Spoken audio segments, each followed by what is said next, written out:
തൻ്റെ ആയുസിൻ്റെ പകുതി താൻ പ്രമദ്വരയ്ക്ക് കൊടുത്താൽ പ്രമദ്വര ജീവിക്കുമെന്ന് ദേവന്മാർ പറഞ്ഞ് ഞാൻ കേട്ടുണ്ട് എന്നാ ദേവദൂതൻ പറഞ്ഞു. അപ്പം എന്താ ചെയ്യുക? പോവാ നമുക്ക് ധർമ്മരാജാവിൻ്റെ അടുത്ത്, യമധർമ്മൻ്റെ അടുത്തേക്ക് പോവുക. അദ്ദേഹമാണല്ലോ മരണത്തിൻ്റെ ദേവത. യമധർമ്മൻ്റെ അടുത്തേക്ക് രണ്ടാൾ, ഈ ദേവദൂതനും ഈ രുരുവും കൂടി പോയി അവിടെ കൊട്ടാരത്തിൽ ചെന്നു. അപ്പം അല്ല തൃശാല മുട്ടന്മാരായിട്ടുള്ള വമ്പമീശക്കാർ കാവൽ നിൽക്കുന്നുണ്ട്, അല്ല സെക്യൂരിറ്റി. ആരാ?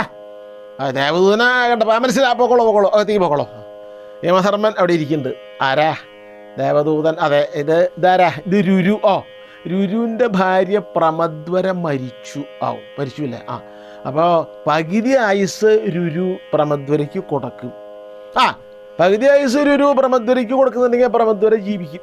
അത് വഴിൻ്റെ ചിത്രഗുപ്തനെ കണ്ടോളൂ. ചിത്രഗുപ്തനാണ് യമൻ്റെ ചാർട്ടേഡ് അക്കൗണ്ടൻറ്റ്. അദ്ദേഹത്തിന് കണക്ക് സൂക്ഷിപ്പുകാരൻ ഓരോ ജീവികളുടെ. ചിത്രഗുപ്തനെ ഒന്ന് കണ്ടോളൂ, ഞാൻ പറയാം. അപ്പോൾ നേരെ ചിത്രഗുപ്തൻ്റെ അടുത്തേക്ക് ചെന്നു. ഇപ്പോൾ യമധർമ്മൻ വിളിച്ചിരുന്നു, കോണ്ടാക്ട് ചെയ്തിരുന്നു. അപ്പോൾ ആയുസ് മാറ്റി തരാം. പ്രമദ്വരയുടെ ആയുസ് പകുതി, അല്ല ഈ രുരുവിൻ്റെ ആയുസ് പകുതി പ്രമദ്വരയ്ക്ക് കൊടുക്കുക. അതെ, കുറച്ച് താമസമുണ്ട്, നെറ്റ് സ്ലോ ആണ്, ഇലക്ട്രോണിക് അക്കൗണ്ടിങ് നെറ്റ് സ്ലോ ആണ്. ഒന്ന് നിൽക്കോട്ടെ, 5 മിനിറ്റ് നിൽക്കും. 5 മിനിറ്റ് കഴിഞ്ഞപ്പോഴേക്കും നെറ്റ് ഉഷാറായി. ചിത്രഗുപ്തൻ എന്ത് ചെയ്തു?